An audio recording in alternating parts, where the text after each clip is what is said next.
Assalamualaikum warahmatullahi wabarakatuh. Izin memperkenalkan diri, nama saya Herlambang Kusuma Putra dari kelas manajemen 22A dengan NPM 224111015. Di sini saya akan menjelaskan tentang strategi-strategi tata ruang. Jenis-jenis tata ruang. Yang pertama, tata ruang kantor. Yang kedua, tata ruang toko eceran. Yang ketiga, tata ruang gudang. Yang keempat, tata ruang posisi tetap. Yang kelima, tata ruang berorientasi proses. Yang keenam, tata ruang sel kerja. Dan yang terakhir adalah tata ruang berorientasi produk. Pentingnya strategi tata ruang. Tata letak adalah suatu keputusan penting yang menentukan efisiensi operasi secara jangka panjang. Tata letak yang efektif akan dapat menunjang pelaksanaan strategi bisnis yang telah ditetapkan perusahaan, apakah diferensiasi, low cost, atau responan cepat. Hal yang harus dipertimbangkan dalam menentukan desain tata letak adalah yang pertama, utilasi ruang, peralatan, dan orang yang lebih tinggi. Yang kedua, aliran informasi, barang, atau orang yang lebih baik. Yang ketiga, modal karyawan yang lebih baik, juga kondisi lingkungan kerja yang lebih aman. Yang keempat, interaksi dengan pelanggan atau klien yang lebih baik. Yang kelima, fleksibilitas. Penerapan tata ruang yang baik. Peralatan penanganan material. Biaya pergerakan antara berbagai area kinerja, kapasitas dan ruang yang diperlukan, aliran informasi, lingkungan dan keindahan atau estetika.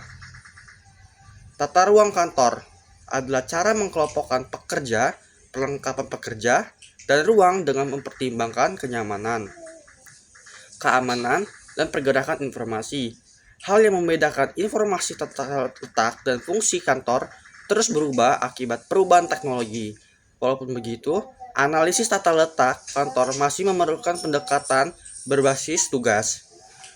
Koros-spindle lewat kertas, kontrak, dokumen hukum, dokumen klien, naskah cetak, gambar, dan desain masih memegang peran besar di banyak kantor. Tata ruang kantor mempunyai tujuan yaitu menentukan lokasi, pekerja memerlukan kontak yang sering dan berdekatan satu sama lain, dan juga mempunyai 3 aspek fisik dan sosial. Tata ruang toko eceran adalah pendekatan yang berkaitan aliran pengalokasian ruang dan merespon para pelaku konsumen. Mempunyai tujuan menyarankan pelanggan jadi barang-barang yang mendatangkan keuntungan tinggi. Tata ruang gedung. Gedung adalah penyimpanan untuk tempat menyimpan material baik bahan baku, barang setengah jadi maupun barang jadi yang siap dikirim ke pelanggan. Tujuan menyeimbangkan gudang berbiaya rendah dengan penanganan material berbiaya rendah. Istilah-istilah dalam tata ruang. Cross-docking adalah menghindari penempatan material atau barang-barang dalam gedung dengan langsung memprosesnya saat diterima. Random stocking adalah membuat daftar lokasi terbuka atau tersedia membuat catatan persediaan secara akurat berdasarkan lokasi,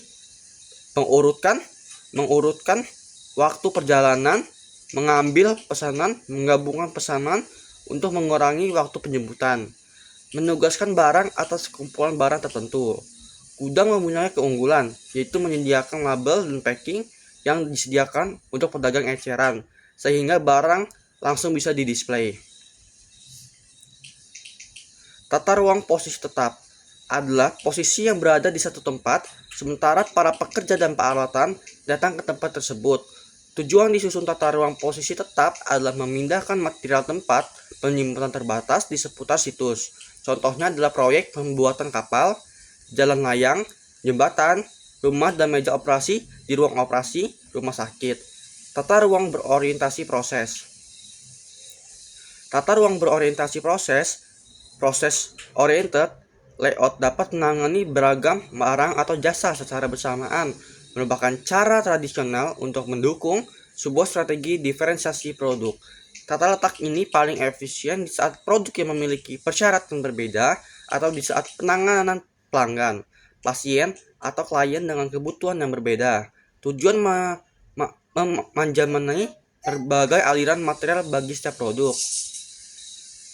Tata ruang sel kerja adalah mengorganisasi ulang antara manusia dan mesin yang tersebar dalam berbagai departemen menjadi suatu kelompok sehingga dapat dipusatkan untuk menghasilkan suatu produk tertentu. Tujuan mengidentifikasi suatu kelompok produk, membangun tim, anggota, tim pelatihan silang. Tata ruang ini mempunyai 7 keuntungan dan juga syarat-syarat sel kerja yang menyeimbangkan sel kerja dan susunan kepegawaian yang membedakan arti pusat kerja terpusat dan perusahaan terpusat. Tata ruang berorientasi produk adalah diorganisasi seputar produk-produk atau kelompok-kelompok produk bervolume tinggi dan keragaman rendah yang serupa, mempunyai 4 transfusi dan mempunyai 5 kelebihan dan 3 kekurangan. Sepertinya hanya itu saja yang bisa saya jelaskan. Mohon maaf bila ada salah kata. Terima kasih semuanya.